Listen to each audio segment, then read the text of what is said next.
আজ আমি ছোট থেকে বড় সবার প্রিয় ফ্রাইজের রেসিপি নিয়ে চলে এসেছি। বাই দ্য ওয়ে, আমি আপনাদের Trisha and welcome to my channel Trisha tasty ট্রিটে। আর আজকে আমি বানাচ্ছি পিরি পিরি ফ্রাইজ। তাহলে চলুন শুরু করা যাক। পিরি পিরি ফ্রাইজ বানানোর জন্য আমি এখানে দুটো আলু নিয়েছি।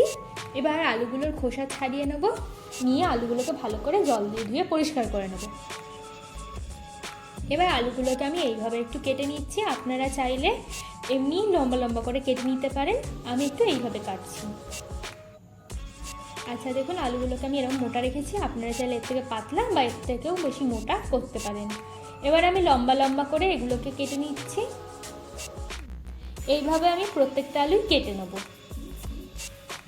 এবার বাটির মধ্যে আমি আলুগুলোকে দিয়ে দেবো, দিয়ে পরিমাণ মতো জল দিয়ে ভালো করে আলুগুলোকে 3-4 বার করে জল পাল্টে পাল্টে ধুয়ে নেব। এবার কড়ার মধ্যে দিচ্ছি পরিমাণ মতো জল আর দেব স্বাদ মতো নুন, দিয়ে জলটাকে আমরা ফুটিয়ে নেব।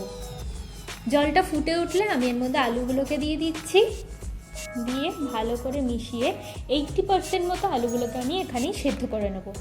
দেখুন আলুগুলো কিন্তু আমাদের মোটামুটি সেদ্ধ হয়ে গেছে। এবার আমি জল থেকে আলুগুলোকে তুলে এক্সট্রা জলটা এইভাবে ঝরিয়ে নেব, নিয়ে একটা কাপড়ের মধ্যে দিয়ে দিচ্ছি, দিয়ে হালকা একটু ছড়িয়ে আমি এইভাবে নিয়ে নিচ্ছি। আর 10 মিনিট এইভাবে রেখে দেবো, এতে আলুর যে এক্সট্রা জল ওটা শুকিয়ে যাবে। দেখুন 10 মিনিট হয়ে গেছে। চলুন এবার আলুগুলোকে আমরা ভেজে নেব। কড়াইতে দিয়ে দিচ্ছি বেশ কিছুটা তেল। এবার তেলটাকে আমরা ভালো করে গরম করে নিচ্ছি। এবার অল্প একটু আলু এর মধ্যে দিয়ে দেবো, দিয়ে 2 থেকে 3 মিনিট মতো আমরা আলুগুলোকে ভেজে নিচ্ছি। দেখুন আলুগুলো ভালো করে ভাজা হয়ে গেছে। এবার এগুলো একটা প্লেটের মধ্যে তুলে রাখবো। তোলার পর আমি 5 মিনিটের জন্য আলুগুলোকে রেস্ট দেবো, তারপর আবার আলুগুলোকে আমি ভেজে নেবো। প্লেটের মধ্যে তুলে রাখছি, আর বাকি আলুগুলোকেও আমি প্রথমে 2 থেকে 3 মিনিট এইভাবে ভেজে নেব। এবার কড়াটাকে আবার ভালো করে গরম করে নিচ্ছি, নিয়ে আবার আমরা সেকেন্ড বারের জন্য আলুগুলোকে ভেজে নিচ্ছি।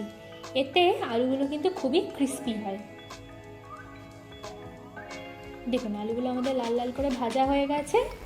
এবার আমি তেল থেকে আলুগুলোকে তুলে নেব, আর এক্সট্রা তেলটা এইভাবে ঝরিয়ে একটা টিস্যু পেপারের ওপর নিয়ে নেব, আর বাকিগুলো ভেজে নিচ্ছি। এবার এই ফ্রাইজগুলোর মধ্যে দেবো 1/4 চামচ মতো গোলমরিচের গুঁড়ো, দিচ্ছি স্বাদ মতো নুন, আর 1/2 চামচ মতো পিরি পিরি মশলা, দিয়ে ভালো করে মিশিয়ে নিলেই কিন্তু আমাদের পিরি পিরি ফ্রাইজ একদম রেডি। আমার ভিডিওটি যদি আপনাদের ভালো লেগে থাকে তাহলে প্লিজ একটি লাইক করবেন, প্রচুর শেয়ার করবেন। এরকম আরও ভিডিও পেতে আমার চ্যানেলটিকে সাবস্ক্রাইব করবেন। টাটা।